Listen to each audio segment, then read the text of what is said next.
साहब अल्लाह ताला आपके ऊपर और रहम करे। शेख साहब जो आप बयान मसले करते हैं, जो इल्म में बहुत इजाफा होता है, शेख साहब बताते हैं। अस्सलाम वालेकुम रहमतुल्लाह बरकातुहू। शेख साहब अल्लाह आपके ऊपर रहम करे। मैं तो आपको बहुत प्रोग्राम देखता हूँ। इधर गर्मी है तो हम रेस्ट के लिए बैठ जाते हैं कतर में, तो शेख साहब थोड़ी सी मेहरबानी वजाहत फरमा दीजिएगा। शेख साहब अगर वितर की नमाज में दुआ कानूत ना आती हो, दुआ कानूत, तो इसकी जगह में थोड़ा वजाहत फरमा दीजिए कि कुछ और दुआ कुछ कर सकते हैं, कोई आसान सी दुआ छोटी सी हो तो वो पढ़ सकते हैं। वजाहत फरमा दीजिएगा शेख साहब, अल्लाह आपको खुश रखे। तो आपका प्रोग्राम मैंने सुना है। नहमदुहु व नसल्ली अला रसूलिल करीम, अम्मा बाद। आप देख रहे हैं यूटीवी जिद्दा, मैं हूँ आपका दोस्त, आपका दोस्त मोहम्मद आकिल, जिद्दा से ममलकत सऊदी अरब। समाहत शेख अब्दुल बिन बाज मुफ्ती ममलकत सऊदी अरब से पूछा गया कुनूत के बारे में, तो कुनूत के बारे में जो पूछा जा रहा है वो आपकी खिदमत में पेश करेंगे। अल-कुनूत मुस्तहब बिल-वत्र लैस बिवाजिब, कुनूत वित्र के अंदर पढ़ना मुस्तहब है, ये वाजिब नहीं है। लेकिन यस्तहब लिमन हफ़्ज़हु यक़नत फ़िल वित्र बाद अर्रकअ बाद अर्रुकू' रकअत अल-अख़ीरा। तो यहाँ शेख बिन बाज़ फरमा रहे हैं कि जो हिफ्ज़ करता है उसको ये चाहिए कि आखिरी वित्र की, अगर आप एक रकात पढ़ रहे हैं तो एक रकात में आप पढ़ सकते हैं, 3 रकात पढ़ रहे हैं तो आखिरी रकात में रुकू से पहले और रुकू के बाद पढ़ सकते हैं, और अपनी नमाज को आखिरी वित्र जो है आपकी आखिरी नमाज होनी चाहिए। और वो जो दुआ है वो दुआ इतनी लंबी चौड़ी नहीं है जो आप याद ना कर पाएँ।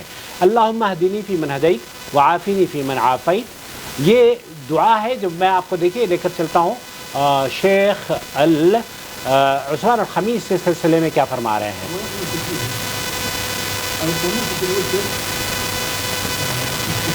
मुस्तहब है, जैसे शेख बिन बाज़ ने फरमाया ना, कुनूत मुस्तहब है इसको पढ़ना।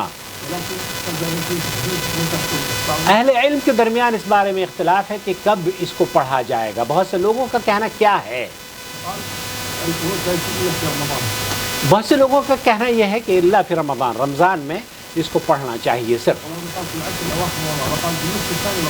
बात लोगों का कहना यह कि आखिरी अशरे में, बाद लोगों का कहना यह है कि ये इस तरह के अक़वाल मिलते हैं। लोगों का कहना, कुछ अहले इल्म का मौक़िफ़ ये है कि दूसरे दिनों में कुनूत पढ़ना उनके यहाँ मुस्तहब भी नहीं है। कहते हैं कि रमज़ान ही में वित्र के अंदर कुनूत पढ़ी जाती है, हालांकि मौक़िफ़ दुरुस्त नहीं है।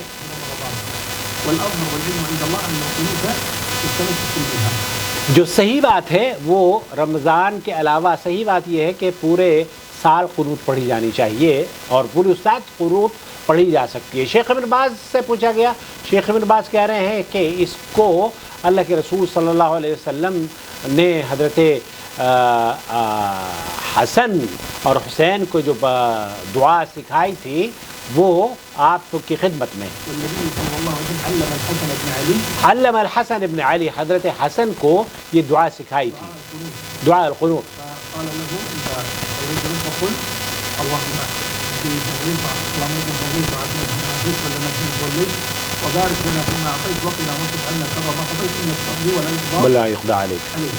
तो ये दुआ है, इतनी लंबी चौड़ी दुआ नहीं है। अगर आप ये दुआ पढ़ने, शेख बिन बाज़ ने कहा कि अगर आपको याद नहीं है तो इस तरह से मोबाइल में लेकर पढ़ लीजिए, किताब को लेकर पढ़ लीजिए, वर्क़े को लेकर पढ़ लीजिए, कोई हरज नहीं है। लेकिन अगर आप इसको छोड़ भी देंगे तब भी वितर की नमाज दुरुस्त है। वितर में दुआ कुनूत पढ़ना वाजिब नहीं है।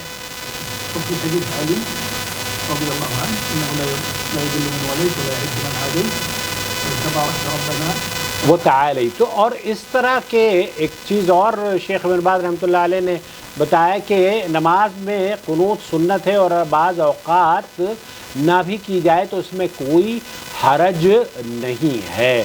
शेख इब्न बाज़ ने ये भी बताया कि इस उबई इब्न काब रज़ियल्लाहु ताला अन्हु से साबित है कि जब वो सहाबा कराम को मस्जिद नबवी में नमाज़ पढ़ाया करते थे तो बाज़ औक़ात और रातों को वित्र में कुनूत नहीं करते थे, और हो सकता है ये इसलिए कि लोगों को ये मालूम हो जाए कि ये फ़र्ज़ और वाजिब नहीं है। तो वित्र की नमाज में दुआ کو دعا پڑھی جا سکتی ہے۔ اور سائل کرنے والے بھائی نے جو بیان کیا ہے کہ دعا قنوت کے بدلے قرآن کی تلاوت کرتا ہے، اگر قرآن کریم کی آپ تلاوت کرتے ہیں تو کیونکہ قنوت کا مقصد دعا ہے، اس لیے اگر یہ آیات دعا پر مشتمل ہو تو اس کی قرات کر کے قنوت کرنا جائز ہے۔ جیسے کہ کہا جائے ربنا لا تزغ قلوبنا بعد اذ ہدیتنا وہب لنا من لدنک رحمہ انک انت الوہاب۔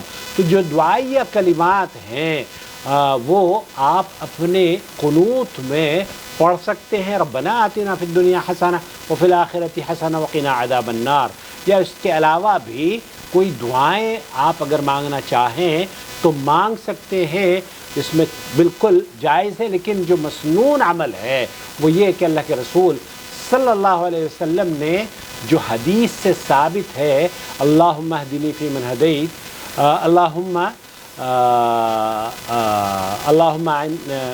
شیخ ابن باز فرما رہے ہیں کہ بہت ساری دعائیں ہیں جو آپ ان دعاؤں کے ساتھ کر سکتے ہیں۔ اللہم اعنی علی ذکرک و شکرک و حسن عبادتک، اللہم انی ظلمت نفسی ظلما کثیرا ولا یغفر الذنوب الا انت فاغفر لی مغفرۃ من عندک انک انت الغفور الرحیم وارحمنی انک انت الغفور الرحیم، اس طرح کے الفاظ، اللہم انی اعوذ بک من البخل واعوذ بک من الجبن، جو بھی دعائیہ کلمات ہیں وہ شیخ ابن باز کہہ رہے ہیں کہ ان کو آپ اپنے قنوت کا حصہ بنا سکتے ہیں۔ تو آپ کو خلاصہ کلام یہ ہوا کہ یہ وطر میں ایک تو وطر بھی نماز پڑھنا واجب نہیں ہے، لیکن وطر اللہ کے رسول صلی اللہ علیہ وسلم نے ہمیشہ پڑھے ہیں، اور امام احمد بن حنبل رحمۃ اللہ علیہ فرمایا کرتے تھے کہ جو وطر چھوڑتا ہے تو اس کے لیے وہ اس کی گواہی بھی لینا پسند نہیں کیا کرتے تھے، جس وعید سے ان کو سن کر ڈر ہوا ہے۔ تو وطر کا مطلب یہ نہیں ہے کہ آپ قنوت اس میں شامل کریں۔